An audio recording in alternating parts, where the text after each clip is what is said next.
রবীন্দ্রনাথ সবসময় তার গোটা লেখা, গোটা জীবন, গোটা সাহিত্য এবং অন্যান্য কর্মের মধ্যে দিয়ে সবসময় হিন্দু এবং মুসলমান এই যুক্ত ঐক্যের কথা বলে গেছেন, সম্প্রীতির কথা বলে গেছেন। এটাও বিজেপির একেবারে না পছন্দ। রবীন্দ্রনাথের এই তত্ত্ব তাঁরা একেবারেই তাদের পছন্দ নয়।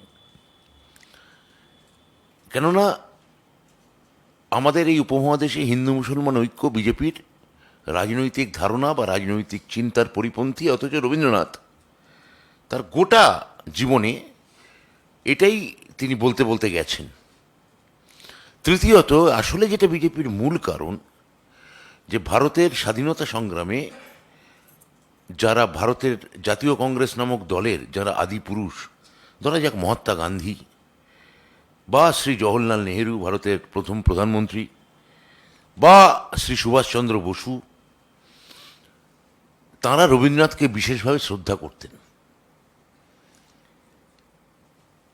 নেহেরু বা সুভাষ বোস তো রবীন্দ্রনাথকে নিজের মেন্টার বলে মনে করতেন। এবার কংগ্রেসের সঙ্গে জনসংঘ বা বিজেপি বা আরএসএস এর যা ঝামেলা, তার দায় রবীন্দ্রনাথ নিতে পারেন না।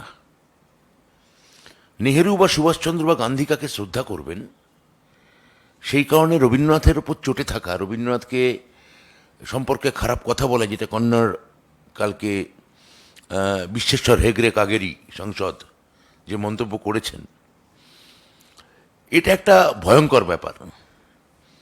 রবীন্দ্রনাথ শুধু বাংলা বা ভারতবর্ষের নয়, রবীন্দ্রনাথ সারা পৃথিবীর। রবীন্দ্রনাথের জন্মশতবর্ষে রবার্ট ফ্রস্ট 1961 সালে রবীন্দ্রনাথকে নিয়ে কবিতা লিখেছেন। ভিক্টোরিয়া কম্প আমরা সবাই জানি, আমি সে প্রসঙ্গে যাব না। এখন এই যে রবীন্দ্রনাথকে দেখতে না পারা, এইটার জন্যে তারা একটা নতুন ভাষ্য ফেলেছে, যেটা আসলে ব্রিটিশ ভাষ্য। আমি এই ব্যাপারে একটা খুব পরিষ্কার কথা বলে দিতে চাই। যে কথাটা ওরা কালকে বলেছেন, এটা হচ্ছে একটা ইংরেজি মিডিয়ার মিথ্যাচার। 1911 সালের নভেম্বর মাসে পঞ্চম জর্জ, ব্রিটিশ সম্রাট, তিনি ভারতবর্ষের বোম্বেতে আসেন। সেই উপলক্ষে মুম্বাই গেটস, যেটা এখন ভারতবর্ষে একটা একটা একটা খুব মানে দারুণ সৌধ, জানি না বিজেপি সরকার এখন এটা ভেঙে দেবে কিনা, মুম্বাই গেটস, ঠিক ইন্ডিয়া গেট নামে যেটা এখন খ্যাত বোম্বেতে, পঞ্চম জর্জ আসা উপলক্ষে তৈরি হয়েছিল।